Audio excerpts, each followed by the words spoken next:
Today, we are exploring the illegal compressor mining that happens here in Paracale province in the Philippines. It's right on the beach, it's a beautiful spot, but this that's happening behind me looks kind of dangerous. And well, let's check out how it goes down.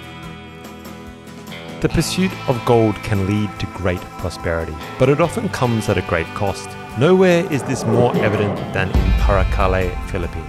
Here, men brave the treacherously claustrophobic tunnels, their lives tethered to a slender tube, all in the relentless pursuit of precious grains of gold. This is the illegal compressor mining of Paracale City.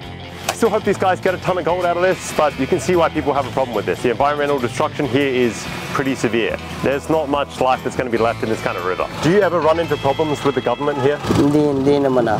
That's pretty good. In this small town, nestled on the coastline of Paracale region, gold mining has been a way of life for generations. The work is grueling and dangerous, and the rewards are often small. But for those who live here, the allure of striking it big, along with not having many other options, draws miners who risk their lives every day in the pursuit of a better future.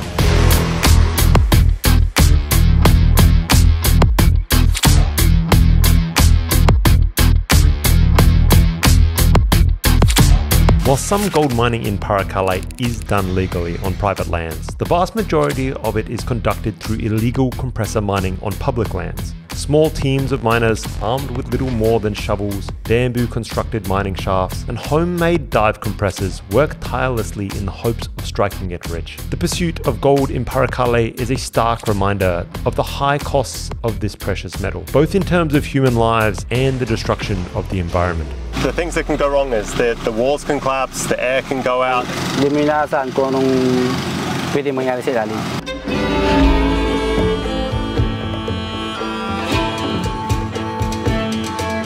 The process of mining gold in Paracale is a slow and painstaking one. Miners must first dig through layers of mud and gravel to reach the gold veins beneath. Then they must carefully extract the substrate using a combination of hand tools and small hand-cranked machinery. The work is backbreaking and the conditions are far from ideal. What's the most gold you've ever got in one day? 10 grams. 10 grams. 10 grams is the most you ever got in one day. That seems really good. That's a lot of gold. Once the correct substrate for gold is detected, divers will continue to excavate large amounts of it for further processing and panning. So I was not expecting that at all. Essentially, we've sort of just placed the bamboo support cage in place, and this diver just descended into nothing. What I thought was just mud, and he's completely disappeared into, really, I thought it was like ankle deep water, but he must be quite a way down there already. So they're sort of, I guess, gonna dig out under the cage and then keep lowering it further and further and further as he goes down. At least that's what I think. Who knows? This excavation work is done underwater, and each dive can last for more than 4 hours. So behind me, one very daring young guy is deep underground with a hose in his mouth, basically filling up a sack full of dirt that could potentially contain gold. He stays underwater for up to 3 to 4 hours, and they rotate this around in shifts, going for, I don't know, all day, as long as there's daylight. The shirtless guy behind me is in charge of the driver's life. He's basically there to ensure that the air is running to the compressor is fine and that the line does not tangle. He then passes it on to the guy who is softening the dirt for further processing.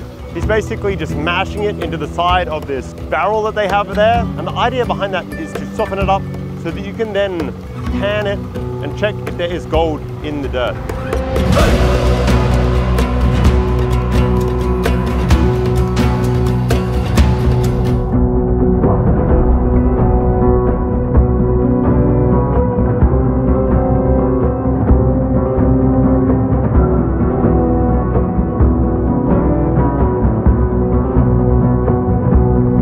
There's definitely no filtering going on. I don't know what that thing must taste like. This is some scary kind of shit.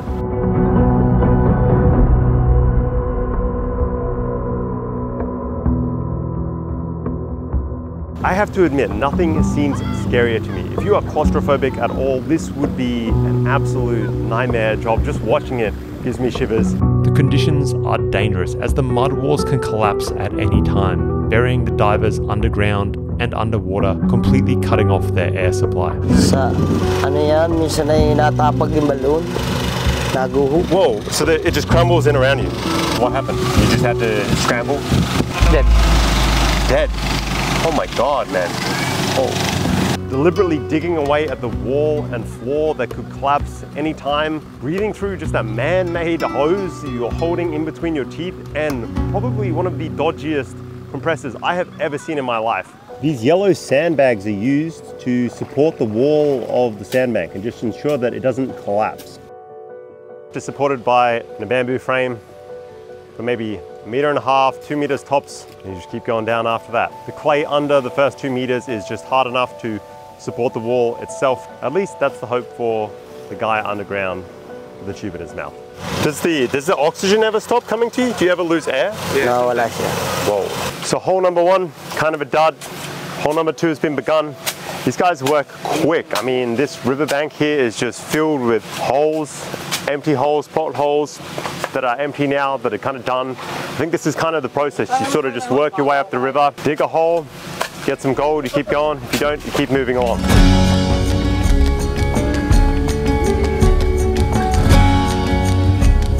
And so there you can kind of see why this is very controversial and probably why it's illegal. I mean, the destruction to an environment like this, it's crazy. These guys went through one hole in one morning and a brand new one now in the afternoon. And it's a little bit of a pity. This area is stunning in Paracale. We're sort of not that far from the beach, maybe 1 kilometer inland from the beach. It's a really, really pretty corner of the Philippines. Despite the risks, the lure of gold continues to draw these miners to Paracale, and they work tirelessly to extract the precious metals from the earth. How you doing, man? That kind of looks crazy. Is this kind of mining dangerous? Delikado din. What's the worst thing that can happen? Hindi mo siya nasa ilalim ka, di may drive yun, minsan nabagsak na lang yun. Has that happened to you? Hindi pa man. No, never to you? Never happened. That's pretty lucky. How deep down do you go when you go down? 7 to 8 feet. 7 to 8 feet. How many people have you seen die? Isa pa lang? One. What's the feeling like when you're underwater? What's it feel like when you're trying to dig around? Pag nasa ilalim mo kasi ng tubig, madilim yun. Hindi mo inaasahan kung anong pwede mangyari sa ilalim. What does the air taste like? Isn't it weird breathing through a tube? Oil. It tastes like petrol. Man, are you always mining in an area like this, or are there other areas that you mine? You know, in a forest or at the ocean? Marami din sa kuan. Minsan sa bundok, bitahan naman yun. Tapos kung din dun sa malagit. Who do you sell the gold to? How do you make the money out of this? Doon sa financier namin, may financier kasi kami dito, yun na nakuha na sa amin ng ginto. Anyway, thanks for the interview. I hope you get a really big score of gold one day. Thanks.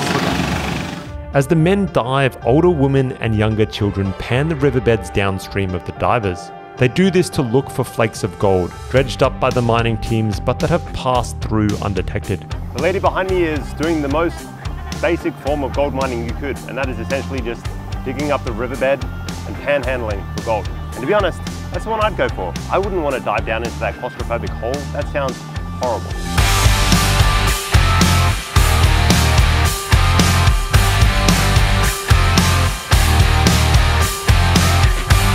As we film, one of the ladies and her daughter pans up a few flakes of gold. So here's an update. Grandma is scoring all of the gold, and the compressor divers, nothing. That's the hole that they were diving into, and now they're starting a new one over in the corner. These guys are quick.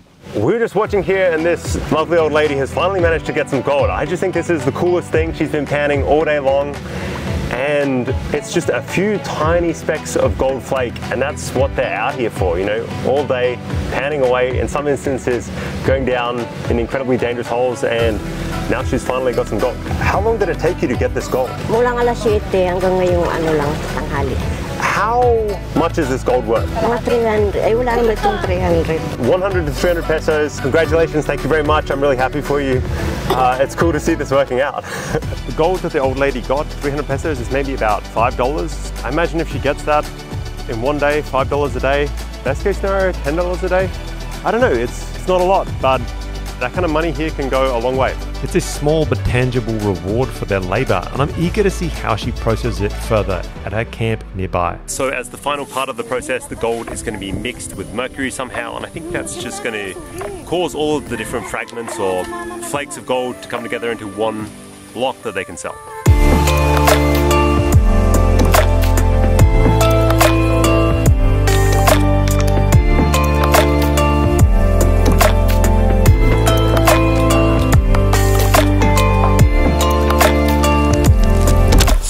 have it, guys. 1/4 of a gram of Paracale gold for one day's work. It's a tough life, but this is some fascinating stuff. Hopefully you guys enjoyed. If you like this episode, please subscribe. Fascinating episodes coming soon. Thanks for watching.